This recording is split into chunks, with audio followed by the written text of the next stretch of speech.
তো hello friend, কেমন আছো তোমরা সকলে? আশা করি সকলেই ভালো আছো আর আমি খুবই ভালো আছি। তো আজ হচ্ছে বৃহস্পতিবার, তোমরা সকলেই জানো আমি হয়তো 2-3 দিন ভিডিও দিতে পারিনি তোমাদের সামনে। তো এই ভিডিও না দেওয়ার কারণ একটাই, সেটা হচ্ছে আমাদের এখানে প্রচুর বৃষ্টি হচ্ছে আর আমাদের মাঠে ছিল ধান। তো সেই ধানগুলো ঝাড়া, সেই ধান বাড়িতে আনা, তারপরে ধানের বিচেলি পালা দিয়া অনেক কিছু কাজ করতে হয়েছে, যে কারণে আমি কোনো রকম তোমাদের সাথে ভিডিও শেয়ার করতে পারিনি। তো এই কারণে ভাবলাম একটু ভিডিও শেয়ার করব, তবুও আমি ভিডিও শেয়ার করতে চাইনি।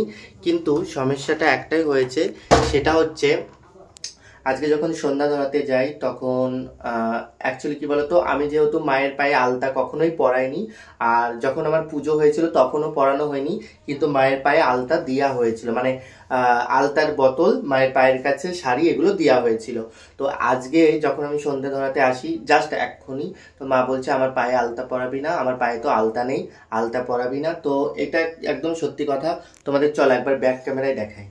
এটা হচ্ছে দেখো মায়ের পা, আর মায়ের পায়ের এখানে কিন্তু রংটা কিন্তু উঠে গেছে, দেখো দেখেছো একটু উঠে গেছে, কেমন হয়ে গেছে, এটা মায়ের চরণ।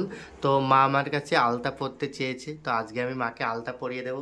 সত্যি কথা বলতে কি বলতো, আমি সেইভাবে কখনোই পারি না, যতটুকু পারি তোমাদের সাথে শেয়ার করি। তো মা যেহেতু আমার কাছে নিজে আলতা পরতে চেয়েছে, তো আমি এখন আলতাটা পরিয়ে দেবো। এই যে আমি আলতা এনেছি, খুকুমণি আমার কাছে ছিল না, আমি একটা বৌদির কাছ থেকে চেয়ে এনেছি, নতুন বোতল কিন্তু, ঠিক আছে।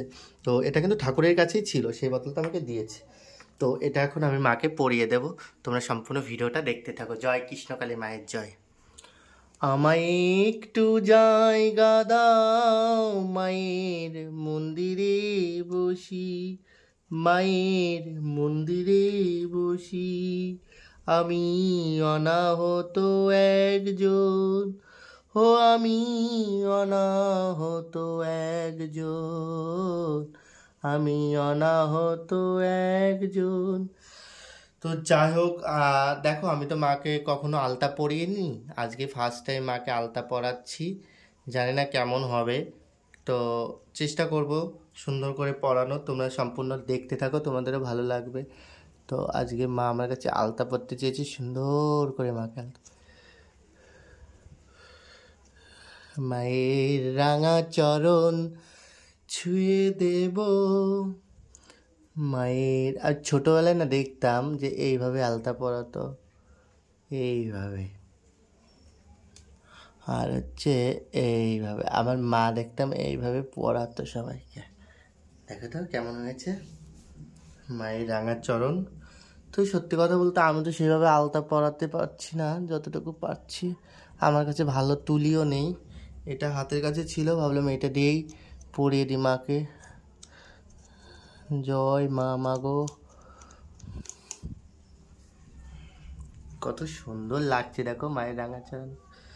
একটু কালার, একটু ডিসকালার হয়ে গেছে অবশ্যই। মায়ের রাঙা চরণ ছুঁয়ে দেব।